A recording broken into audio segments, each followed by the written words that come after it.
Hello guys! Magandang araw sa inyong lahat at may bago na naman tayong video at ang video natin ngayon ay tungkol sa signs and symptoms of urinary problems.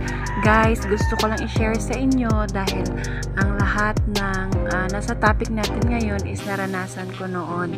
Kaya guys, panoorin nyo to para ma-aware din kayo kasi dati kahit na marami na akong nararamdaman, hindi ko lang talaga pinansin at akala ko mga konting problema lang sa katawan, pero yun, napunta sa malaking problema.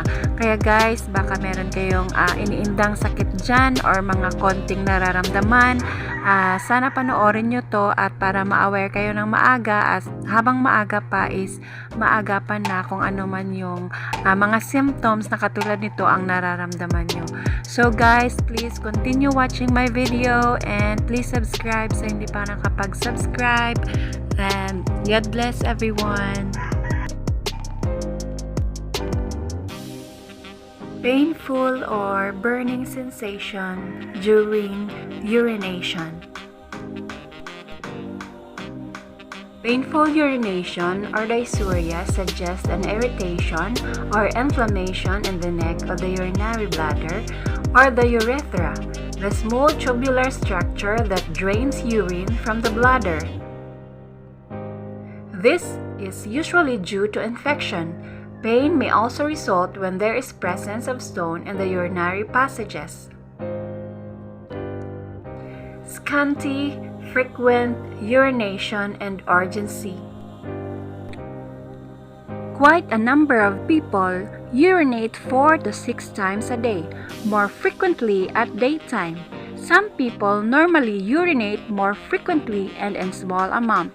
This is a symptom of decreased filling capacity of the bladder from its normal capacity of approximately 400 ml.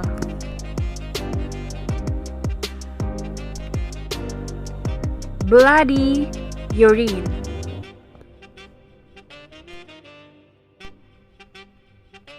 Bloody urine or hematuria is a sign that should not be ignored or taken for granted. It should be addressed seriously. This could be a result of disease such as cancer of the kidney or bladder, stones or calculi, and infection or acute glomerulonephritis.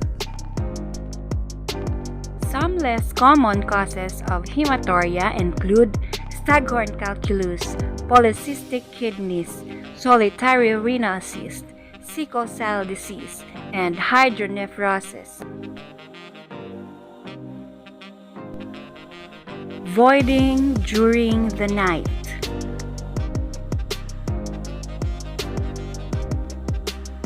Frequent emptying of the bladder at night, or otherwise called nocturia, may be a symptom of kidney disease. This happens when the functional cells lose their ability to concentrate urine. People who drink excessive amounts of fluids in the late evening will experience nocturia. Coffee and alcoholic beverages, because of their specific diuretic effect, often result to nocturia if consumed just before bedtime. This symptom may also be manifested in heart or liver failure.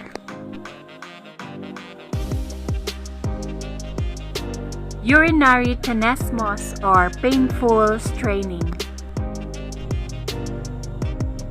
Painful straining is associated with inflammation and swelling of the bladder caused by infection, stones, or tumors. In cases where the symptoms occur, the desire to void with straining is usually felt.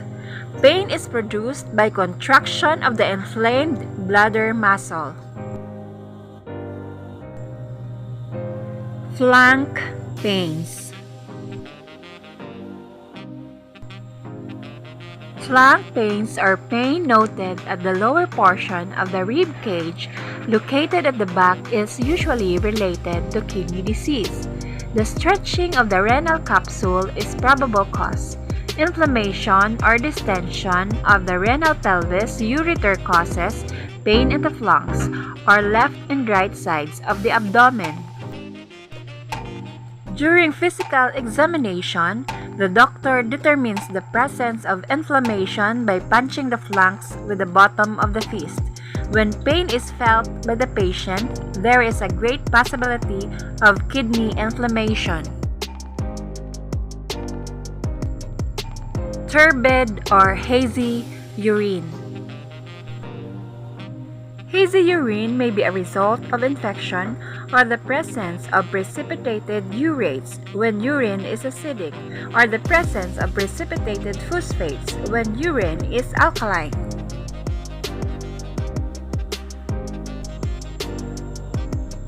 Edema.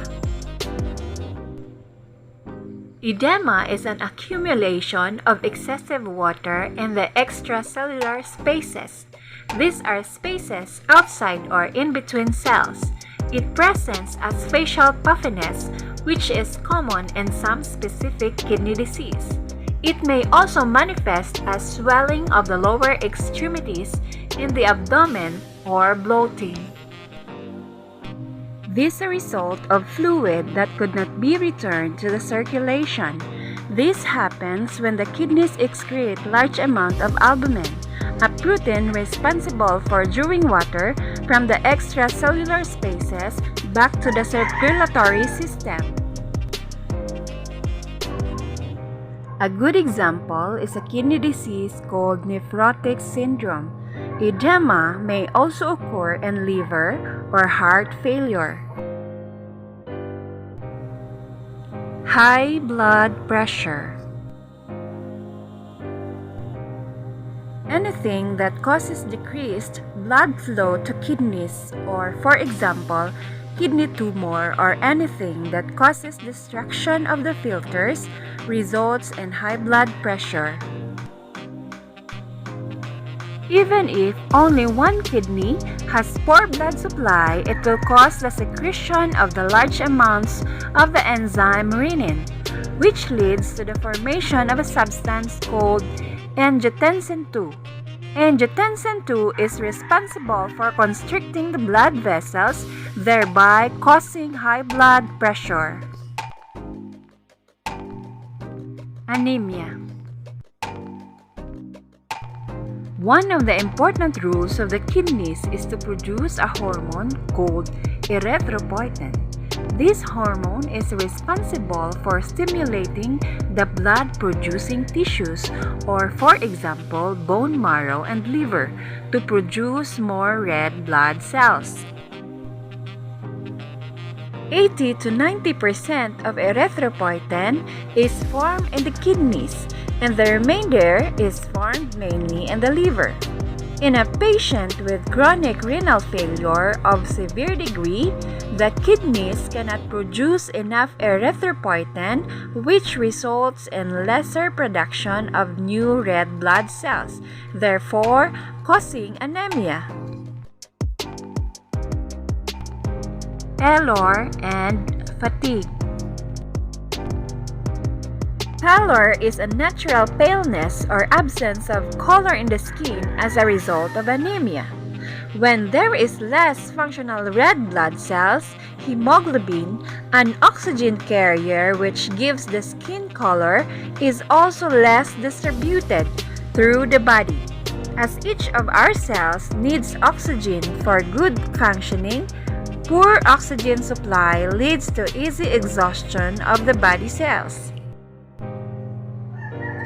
Thus, a person feels a loss of strength or endurance. Easy fatigability can also be a result of high concentration of waste products in the blood. Weight loss and malaise. Loss of weight is a combined result of fast metabolic rate, more sensible and insensible fluid loss, or as in fever, and loss of appetite during the course of an illness.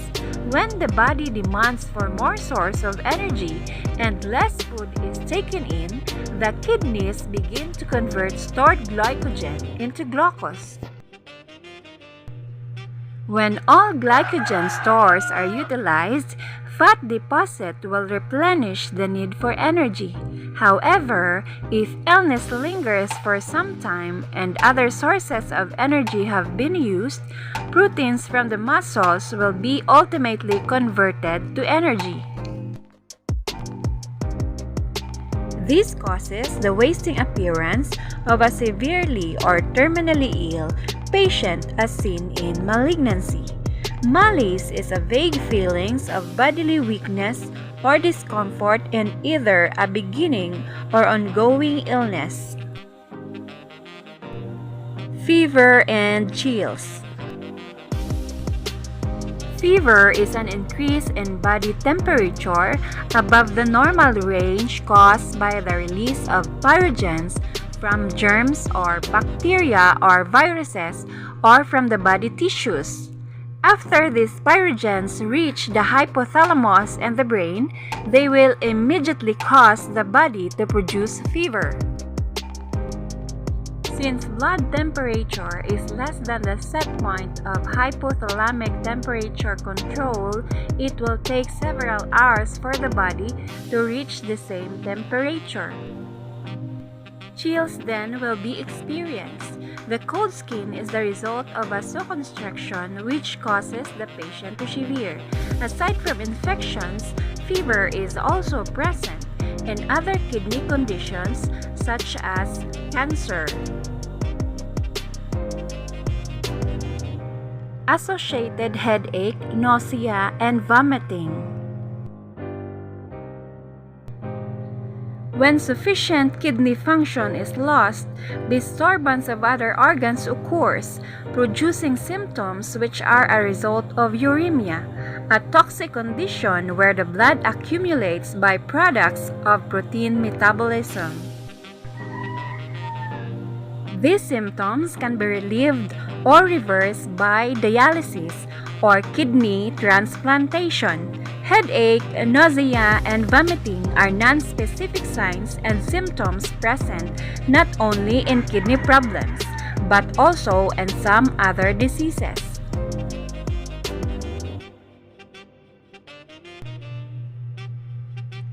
Sometimes, no signs or symptoms are present. Most patients with gradual but progressive damage of kidney filters may have no symptoms in the early stage. When kidney function is greatly diminished or when the number of nephrons is reduced to 5 to 20%, only then will signs and symptoms appear. This may eventually lead to death if not intervened by dialysis or kidney transplantation. Chronic renal failure is often detected too late because of the late appearance of signs and symptoms. Think of these things. Having no outward manifestation of an illness doesn't always mean that one is healthy. The leading killers in our time are those that silently, gradually, and progressively encroach into our system that when any signs or symptoms starts, cause a concern. An enormous damage has already been done.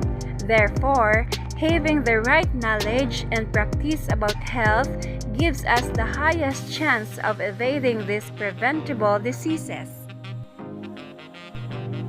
That's all for today's video, guys. Thank you for watching. Please don't forget to like and subscribe and click the notification bell para updated kayo for my new videos. God bless everyone. Bye-bye!